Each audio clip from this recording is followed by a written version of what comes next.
En la Baja Edad Media, las ciudades flamencas se convirtieron en uno de los centros de comercio más importantes y prósperos de toda Europa. Centrados sobre todo en el comercio de tejidos de lana, estas ciudades crecieron económicamente de forma espectacular. La calidad de sus tejidos y los vivos colores de sus telas provocaron que el comercio de este tipo de productos se trasladara desde las ciudades francesas a Flandes. Este cambio en los centros económicos y comerciales en Europa llevó a las compañías y a los ricos mercaderes a trasladar a sus agentes a las ciudades flamencas. De este modo, ciudades como Brujas, Gante o Tournai conocieron el auge de una burguesía muy adinerada. Estos ricos burgueses comenzaron a invertir sus fortunas en objetos de lujo y entre ellos obras de arte, especialmente obras pictóricas a fin de decorar sus casas. Así pues, la burguesía se convirtió en la principal clientela de los pintores flamencos. Con su dinero, la burguesía impulsó el auge de una escuela que dio a conocer a algunos de los más grandes pintores de la historia del arte. Además de esta burguesía adinerada, otro elemento fundamental en el desarrollo y el auge de la escuela flamenca fue la labor de Felipe el Bueno, gran impulsor y defensor de la cultura. Su labor resultó fundamental para impulsar la escuela flamenca desde sus comienzos, lo que se ha dado a conocer como los primitivos flamencos. Por último, cabe destacar la mayor profesionalización de los artistas. Los pintores comenzaron a organizarse en gremios, controlando de esta manera la producción. Además, el taller se convirtió en una escuela donde no solo se le enseñaban las técnicas pictóricas a los aprendices, sino que también se convirtió en el lugar donde se desarrollaban y ensayaban nuevas técnicas. Las obras de los primitivos flamencos tienen una serie de características básicas. Suelen ser obras de pequeño tamaño. Estas obras no estaban hechas para decorar grandes palacios ni templos. Su destino habitual era decorar las estancias o las habitaciones de los ricos burgueses. Otra característica es el naturalismo o realismo. Si algo caracteriza la pintura flamenca es su deseo de representar la realidad en sus múltiples facetas. Representar escenas de la vida cotidiana va a ser algo recurrente en los primitivos flamencos. Obras donde se aprecian jarras, mesas, libros y utensilios habituales en la vida cotidiana suelen aparecer muy a menudo en esta obra. Otra característica va a ser el grado de detallismo. Al ser obras de pequeño tamaño, la pintura flamenca estaba concebida para ser contemplada desde cerca. Es por ello que los artistas se centraban en plasmar hasta los más pequeños detalles a fin de dar un mayor realismo a la escena, desde simples cabellos a palabras escritas en un libro, pasando por las hojas de los árboles en mitad de un paisaje.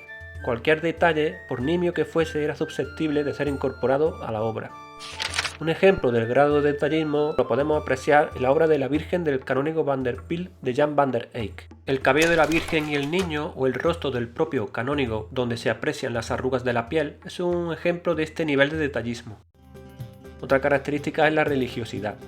Aunque hemos mencionado que muchas de las obras eran encargadas por burgueses adinerados a fin de decorar algunas de las estancias de su casa, y que la vida cotidiana va a estar muy presente en la pintura flamenca, la religiosidad va a ser un elemento fundamental en la obra, bien sea representando vírgenes o santos o bien recurriendo a pasajes de la Biblia.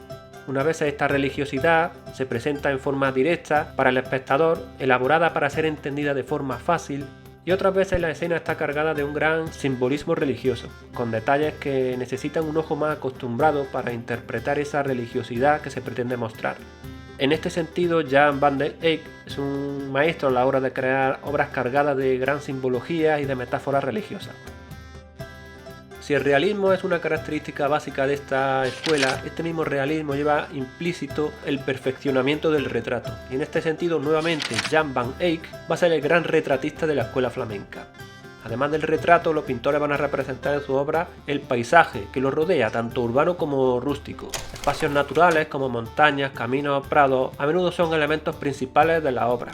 Otras veces aparecen en un segundo plano a través de ventanas que por otro lado consiguen dar una mayor profundidad a la obra. Por último, el material utilizado en la obra suele ser la tabla. A menudo suelen ser 3 tablas, es decir, un tríptico, de modo que las laterales sirven como hojas que se pliegan sobre la central. Estas tablas en su cara exterior suelen ser decoradas con grisallas, una técnica que consiste en pintarlas con tonos grises a fin de simular la escultura.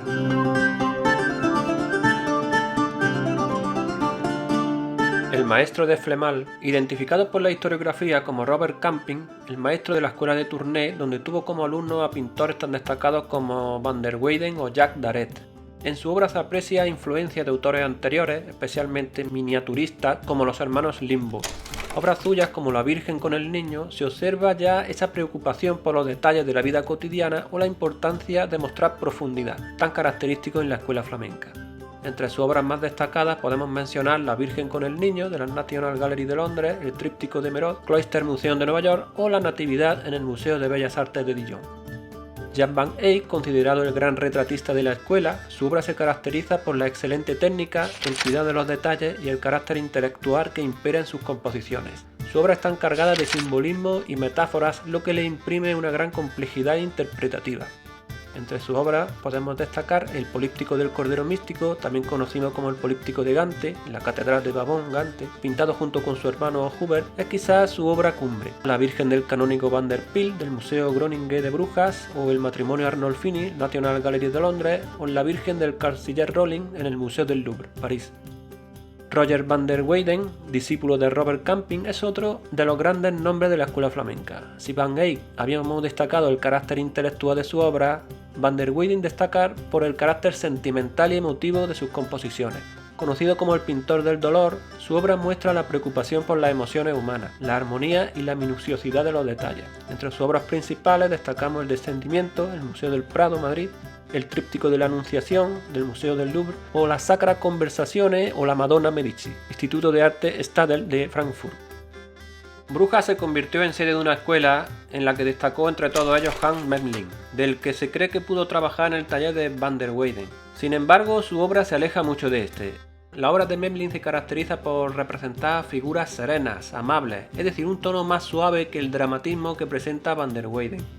Entre sus obras citamos Betsabé saliendo del baño, del Staatsgalerie de Stuttgart, La Arqueta de Santa Úrsula, en el Museo Hans Memling de Brujas, o el Tríptico de la Epifanía, del Museo del Prado en Madrid. Más joven, aunque también de Brujas, es Gerard David. Influenciado por Hans Memling, su obra muestra un mayor cuidado en la representación y en las formas verticales más acentuadas. Descenso en la huida de Egipto de la National Gallery de Washington o Descendimiento de la Cruz de la National Gallery de Londres. Joaquín Patinir, el gran paisajista de la escuela flamenca, considerado por muchos como uno de los grandes pintores flamencos de la época, junto a Van Eyck o van der Weyden. Entre sus obras más memorables podemos mencionar el Paseo por la Laguna Estigia, del Museo del Prado en Madrid, y Paisaje con San Jerónimo, también en el Museo del Prado. Otros artistas significativos son Dirk Butz, Hugo van der Goes o Justo de Gante, entre otros. Por último, uno de los más excepcionales artistas de la pintura flamenca es Hieronymus Bosch, conocido como el Bosco. Pintor de una gran imaginación, fue capaz de crear un mundo fantástico y extraño con un lenguaje alegórico y cargado de ironía, como observamos en el extraordinario ejemplo del Jardín de las Delicias en el Museo del Prado en Madrid, el Tríptico del Carro de Heno, también en el Museo del Prado, y el Tríptico de la Epifanía, igualmente en el Museo del Prado.